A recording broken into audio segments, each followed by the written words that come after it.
2014 में लड़े थे, 2017 में विधानसभा में लड़े थे, 2019 में लड़े थे, 2022 में लड़े थे, मेयर सहारनपुर लड़े थे। तो जो हश्र उनका इन चुनाव में हुआ होगा वही आने वाले 24 के लोकसभा चुनाव में होगा। भारतीय जनता पार्टी के संगठन ने ये निर्णय लिया था कि चुनाव की घोषणा होने से पूर्व ही प्रत्येक लोकसभा निर्वाचन क्षेत्र में हम सब लोग अपने चुनाव कार्यालय खोल देंगे। उत्तर प्रदेश की लगभग समस्त लोकसभाओं में इस प्रकार से हम कार्यालय खोल चुके थे। उसी क्रम में आज सहारनपुर लोकसभा क्षेत्र के इस चुनाव कार्यालय का उद्घाटन हुआ है।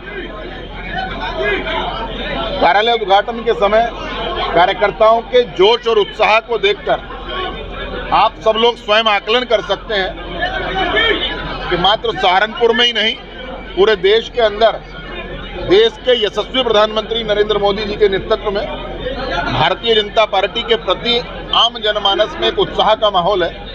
और उसी उत्साहपूर्ण वातावरण में आज हम सब ने अपने चुनाव कार्यालय का उद्घाटन किया है।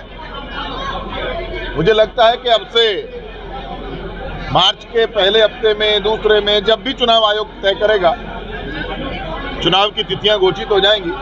लेकिन भारतीय जनता पार्टी का कार्यकर्ता लगातार सेवा ही संगठन के माध्यम से समाज के बीच में रहता है और प्रत्येक दिन चुनाव की तैयारी में लगा रहता है।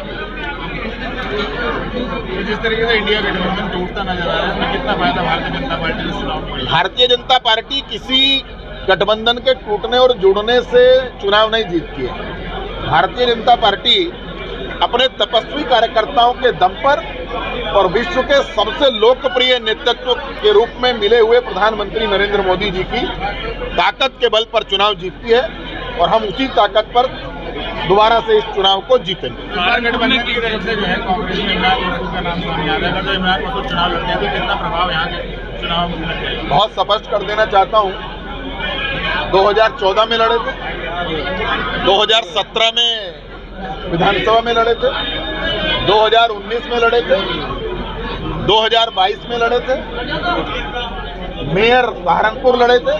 तो जो हश्र उनका इन चुनाव में हुआ होगा वही आने वाले 24 के लोकसभा चुनाव में होगा। सर, देखा गया है कि जब सत्ता जो होती है उसका जो यहाँ पर जो सांसद होते हैं वो अलग पार्टी से बनते हैं, तो इस बार क्या है कि भाजपा का ऐसा नहीं, ऐसा कब हुआ? 2014 से 2019 तक देश के अंदर मोदी जी की सरकार थी, हमारी सरकार थी, हमारा नेतृत्व सरकार चला रहा था और राघव जी हमारे सांसद थे।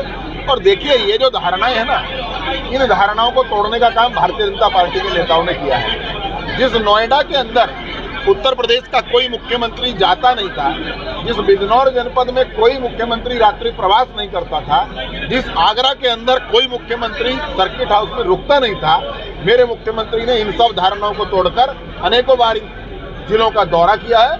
और हम 17 से 22 में रहे, 22 से 27 तक रहेंगे और 27 से 32 तक रहेंगे। ये भी मैं अभी बता देना चाहता हूँ। भारतीय जनता पार्टी का उम्मीदवार सदैव निश्चित रहता है। भारतीय जनता पार्टी के कार्यकर्ता के सामने प्रत्याशी बिल्कुल स्पष्ट रहता है। उसका प्रत्याशी है कमल का फूल। भारतीय जनता पार्टी का प्रत्याशी हर समय घोषित रहता है। प्रत्येक कार्यकर्ता इसी भावना के साथ काम करता है। मैंने कहा ना, उत्तर प्रदेश के अंदर देश के यशस्वी प्रधानमंत्री नरेंद्र मोदी जी के मार्गदर्शन में और उत्तर प्रदेश के यशस्वी मुख्यमंत्री योगी आदित्यनाथ जी के नेतृत्व में 80 में से 80 लोकसभा सीट जीत करके हम प्रधानमंत्री जी को एक बड़ा तोहफा उत्तर प्रदेश से देंगे।